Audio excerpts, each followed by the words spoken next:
आइए दोस्तों, अब हम सॉल्व करने वाले हैं एनसीईआरटी गणित क्लास 11 प्रश्नावली 3.1 का प्रश्न क्रमांक 4। इससे पीछे जितनी भी सारे क्वेश्चन हैं उन सभी को हम सॉल्व कर चुके हैं। आप लोग डिस्क्रिप्शन बॉक्स में जाकर के जरूर चेक कर लें, ठीक है। तो क्वेश्चन नंबर 4 कहता है कि एक वृत्त जिसकी त्रिज्या 100 सेंटीमीटर है कि 22 सेंटीमीटर लंबाई की चाप वृत्त के केंद्र पर कितने डिग्री माप का कोण बनाएगी। इसमें कहता है कि पाई बराबर 22/7 का प्रयोग कीजिए। कहने का मतलब क्वेश्चन में ये दिया गया कि कोई एक सर्कल है जिसकी त्रिज्या 100 सेंटीमीटर है और चाप की लंबाई 22 सेंटीमीटर है। तो पूछ रहा है कि केंद्र पर कितने डिग्री माप का कोण बनाएगी, ये आपसे पूछा जा रहा है, ये आपको ज्ञात करने के लिए कहा जा रहा है। तो सबसे पहले हम क्या करेंगे, एक वृत्त बना लेते हैं। तो जैसा कि आप देख सकते हैं हमने यहाँ पे एक वृत्त बना लिया। ऐसा वृत्त मैंने क्यों बनाया आपको पता चल जाएगा, ठीक है। तो मैंने एक सर्कल बना लिया। अब यहाँ पे देखिए कि जिसकी त्रिज्या 100 सेंटीमीटर है तो ये हमारे पास केंद्र है। केंद्र से एक त्रिज्या खींचेंगे जिसकी त्रिज्या 100 सेंटीमीटर कर देनी है। तो आइए हम लिखते हैं। तो मैंने यहाँ पे त्रिज्या बना दिया और इसकी जो त्रिज्या है वो कितना डिग्री है, 100 सेंटीमीटर हमने लिख दिया, कोई दिक्कत नहीं। अब कहता है 22 सेंटीमीटर लंबाई की चाप है, यानी चाप की लंबाई 22 सेंटीमीटर है। तो चाप अब क्या होता है, देखो जैसे कि हम सर्कल बना रहे हैं, ठीक है।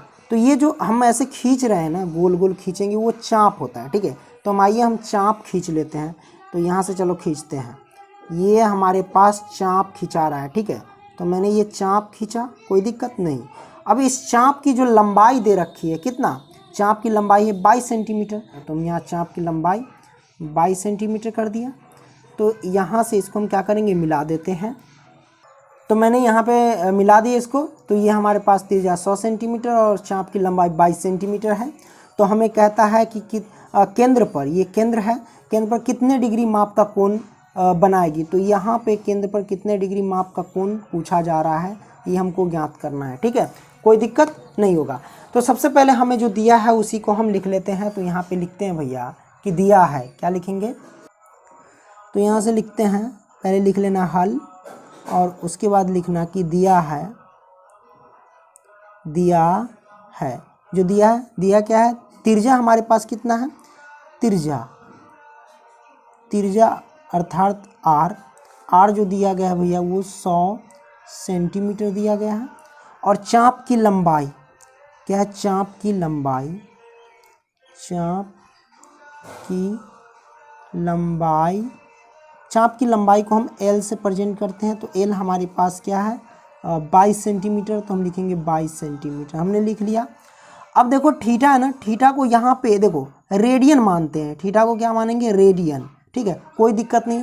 तो हम डायरेक्ट फार्मूला की मदद से इसको हम सॉल्व करेंगे। तो फार्मूला हमारे पास क्या होता है, वो होता है एल बराबर होता है, एल बराबर क्या होता है, आर थीटा, क्या होता है, आर थीटा।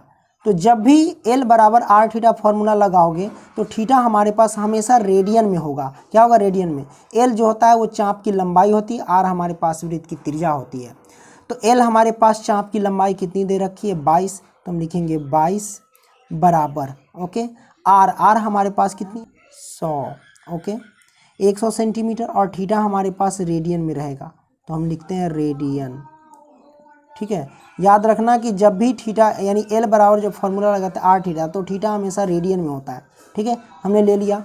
अब यहाँ से हम क्या करते हैं भैया कि 22 है तो हम लिखेंगे 22 और 100 गुना में है तो बराबर से इधर लाएंगे तो बट्टा में आएगा और ये हमारे पास बराबर रेडियन, ओके। तो ये रेडियन में रहेगा, ओके। तो हमें क्या निकालना है, कहता है कि केंद्र पर कितने डिग्री माप का कोण बनाएगी, है ना। तो डिग्री में निकालना है और ये आया रेडियन में। तो डिग्री में निकालने के लिए डिग्री बराबर फॉर्मूला होता है, आपको बताया था कि डिग्री माप बराबर क्या होता है, डिग्री माप बराबर जो फॉर्मूला होता है वो रेडियन, क्या होता है, रेडियन गुने में 180, क्या होता है, 180 बट्टे में पाई होता है, करेक्ट। ये होता है कि नहीं होता है। तो इसी से हम इसको क्या करेंगे, सॉल्व करेंगे। तो आइए सॉल्व करते हैं। रेडियन हमारे पास कितना है, 22/100। तो हम यहाँ पे लिखते हैं 22/100, ओके, और गुने में 180 और बटा में पाई का मान क्या होता है, पाई का मान लेना है 22/7। तो हम लेंगे 22/7, कोई दिक्कत नहीं है, दिक्कत। अब इसको इधर हम सॉल्व कर लेते हैं। देखो 22 बट्टे में 100, ओके, गुना है तो गुना। देखो ये मेन बटा, और बटा का मतलब भाग होता है, भाग को हम गुना में ले जाएंगे। ये 180 और भाग को गुना में ले जाएंगे तो 7 जाएगा ऊपर और 22 आ जाएगा नीचे, ठीक है। अब यहाँ से इसको हम सॉल्व करते हैं। देखो 22 से 22 कैंसिल, ये 0 से 0 कैंसिल, 9 दूना 18 और 5 दूनी 10 कट गया।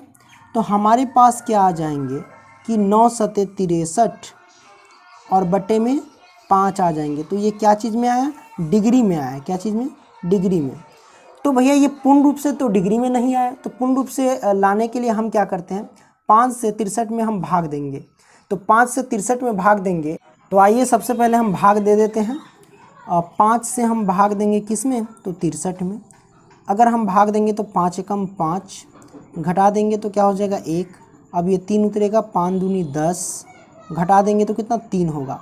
तो जो नीचे आया यानी शेषफल आया इसको हम ऊपर रखेंगे, और जो जिससे हम भाग देते हैं उसको हम नीचे रखते हैं। जो भागफल आता है उसको हम पूर्णांक के रूप में रखते हैं। तब तो 12 पंचे 60 और 3 जोड़ते हैं तो 63/5 हो जाता है। तो पूर्णांक में ऐसे आया। तो 63/5 को हम क्या लिख सकते हैं, 12.3/5 डिग्री। तो हम आइए इसको हम लिखते हैं कि 63 पूर्णांक क्या लिखेंगे, 12.3/5 डिग्री। मैंने लिख दिया इसको। अच्छा, यहाँ पे देखोगे कि 12 डिग्री ये पूर्ण रूप से आ गया, तो इसको हम अलग कर लेंगे। तो यहाँ पे लिखते हैं 12 डिग्री, और 3/5 डिग्री पूर्ण रूप से नहीं आया तो इसको हम अलग कर लेंगे, 3/5 डिग्री इसको अलग लिखेंगे। तो देखो डिग्री में आएगा, तो डिग्री को हम क्या करेंगे, देखो इसको हम क्या करते हैं, डिग्री को मिनट में कन्वर्ट करते हैं। तो डिग्री को मिनट में अगर कन्वर्ट करते हैं तो कितना से गुना करना पड़ता है, 60 से गुना करना पड़ता है। तो हम 60 से गुना कर देंगे तो ये आ जाएगा हमारे पास मिनट में। अब हम इसको क्या करेंगे, सॉल्व करेंगे तो क्या आएगा, ये 12 डिग्री, ठीक है, प्लस में 12 पंचे 60, काट दिए, कट गया ना। तो 12 तिहाई कितना हो जाएगा, 36 मिनट। ये जो चीज़ जाता है मिनट का रहता है, तो 36 मिनट हो गया। तो इसको हम ऐसे तो लिख सकते हैं कि 12 डिग्री और 36 मिनट लिख सकते कि नहीं, बिल्कुल लिख सकते। तो ये हमारे पास क्या आ जाएंगे, आंसर आ जाएंगे, कोई दिक्कत नहीं है। वीडियो पसंद आया तो लाइक करना एंड दोस्तों को भी शेयर करना, ठीक है। अगली वीडियो मिलते हैं, तब तक के लिए बाय।